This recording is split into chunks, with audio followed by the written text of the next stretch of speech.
Bonsoir à tous, heureuse de vous retrouver et surtout de partager ce temps dans la présence de notre Dieu, dans la présence de celui qui, dans ces temps de séparation, est notre force et notre consolation pour certains, et surtout dans celui qui décide de si nous devons avancer, si nous devons nous arrêter, dans celui qui a toutes choses entre ses mains.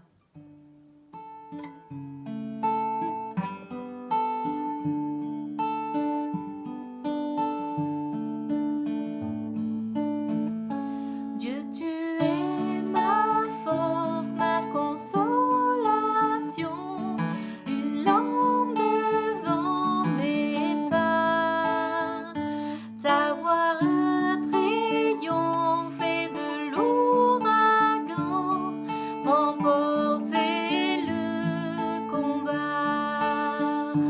Tu m'offres chaque jour ton infaillible amour, toi qui as fixé le cours des étoiles, sois mon encre, sois ma voile.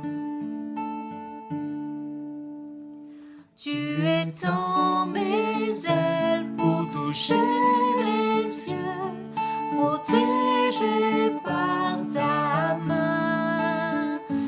Ta grâce m'appelle à lever les yeux et suivre ton chemin.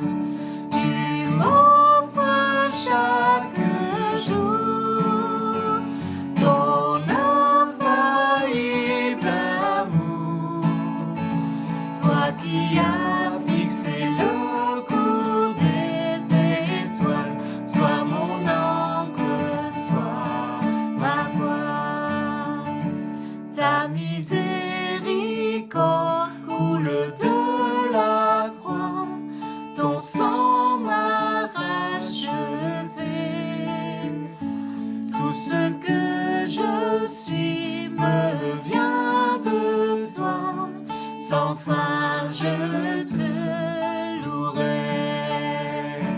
Tu m'offres chaque jour ton infaillible amour, toi qui as fixé le cours des étoiles, sois mon encre, sois ma voile. Tu m'offres chaque jour ton infaillible amour, toi qui as fixé le cours des étoiles, sois mon encre, sois ma voile.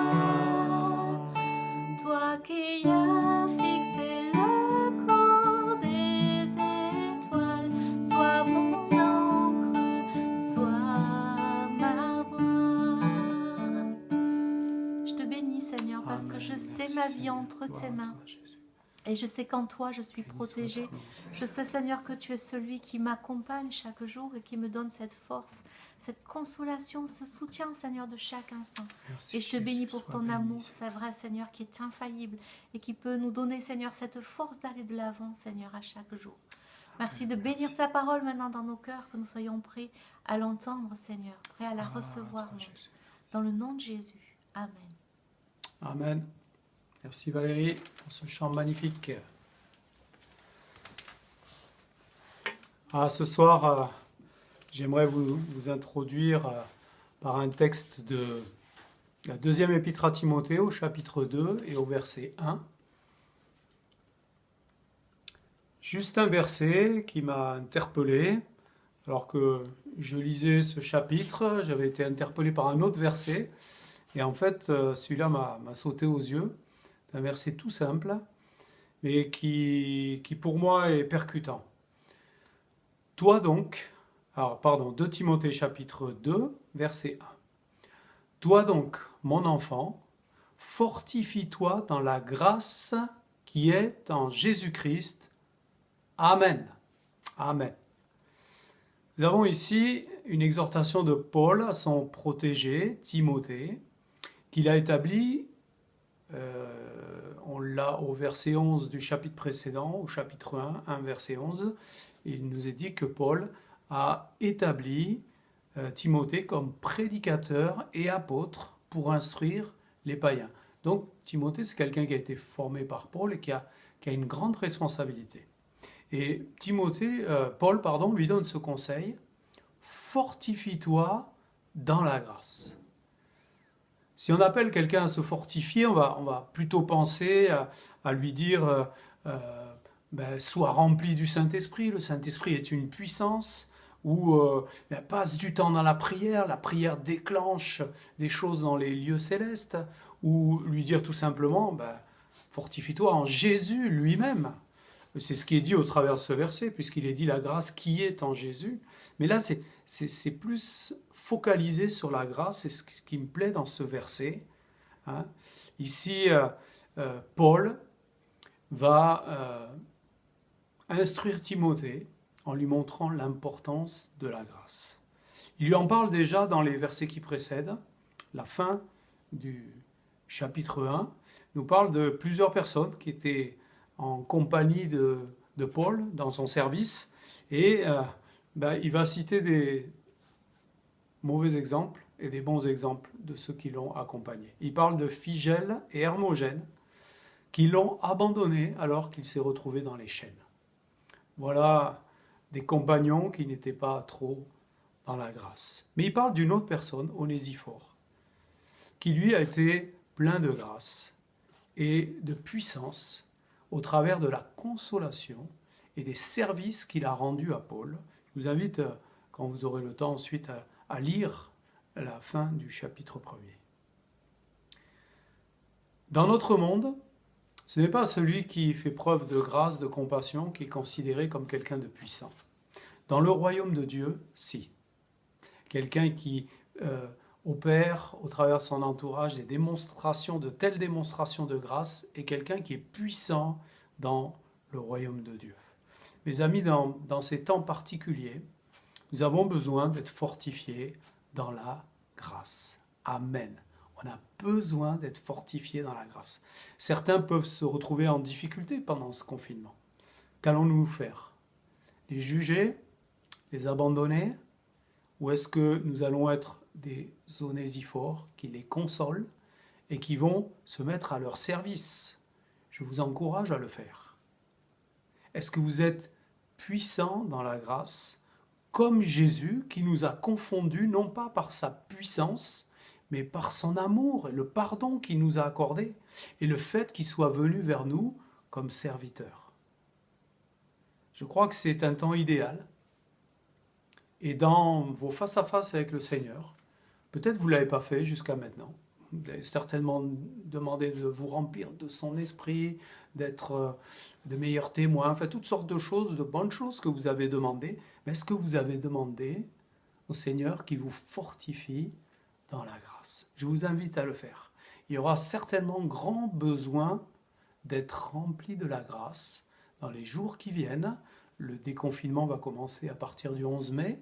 Ce sera que le début, mais on va s'apercevoir là que des gens qu'on va récupérer vont être dans des états difficiles, émotionnels, des situations financières compliquées. Il va y avoir tout cela à gérer à partir du moment où on va petit à petit voir s'éloigner ce confinement auquel on est contraint depuis 2 mois.